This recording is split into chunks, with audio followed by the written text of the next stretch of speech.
And I guess I'm still that way of I can't just say, oh, well, in the U.S. they wiped out, the profession of midwifery was wiped out. And I went, well, what do you mean? You mean, why?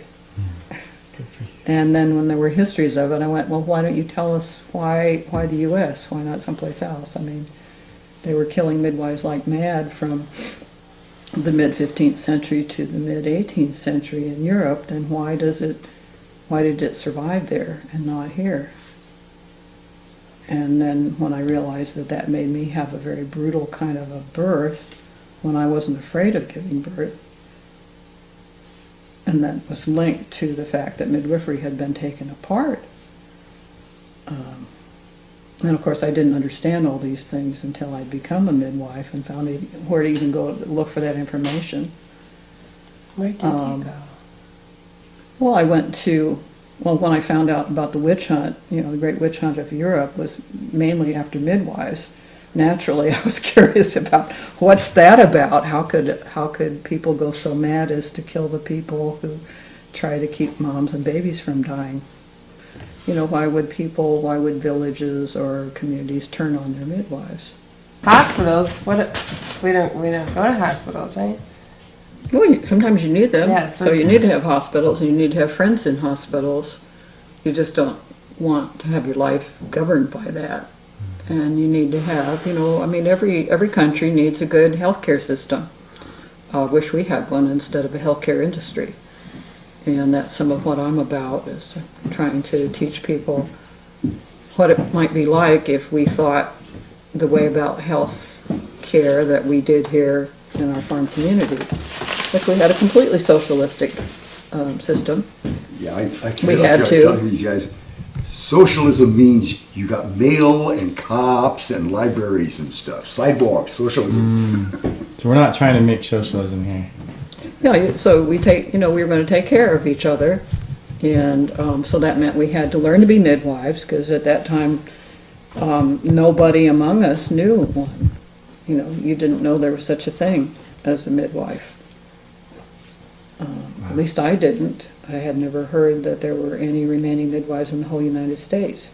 I didn't know that you had them in the Western European countries. I didn't know you had them in most every country in the world. I didn't know that we became the first country in human history to eradicate that profession.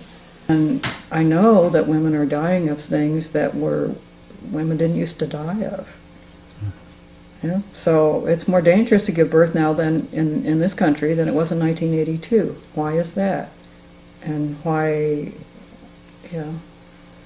wasn't the medical system, or why wasn't our Department of Health and Human Services or the CDC telling us this? Well, actually the CDC did, but you had to read very closely, and it never made it to the media. It never got outside of a little piece of the medical media, and then they didn't give it to the press. So I was the one to come across this just from my own curiosity when I found a little bulletin from the CDC published in September 1998 that said that could be missing as many as 2/3 of the deaths that actually take place, and that most of the deaths were avoidable.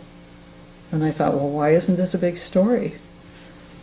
This matters. This is, you got orphans or you got widowers that didn't know that was a possibility. And it's you can't make maternal death be zero, but you can get very close to it. I'll show you this one more. Okay, so this is going to be sewn together with 19 other blocks, and then maybe Amanda, you can come and help me hold this piece, because this is. I take it and I tell stories of what happened to these women. And so occasionally it's something that couldn't have been prevented, but mostly it was from complications. This woman was just, she died in spring of 2008. So there's such a thing as having too much use of technology, too much use of the good things that hospitals have that can be life-saving. If you apply those to everybody, then it backfires on you. And so that's what people have to get, is that you have to have not only the technology, but the appropriate use of it. And it's like you shouldn't throw away all that used to be known about birth, that so-called, well, let's say indigenous people who live in sustainable lifestyles and who have traditional knowledge that's been handed down orally for thousands and thousands of years. They know a lot more about birth than people who go through medical school today, who've actually never seen a mammal give birth.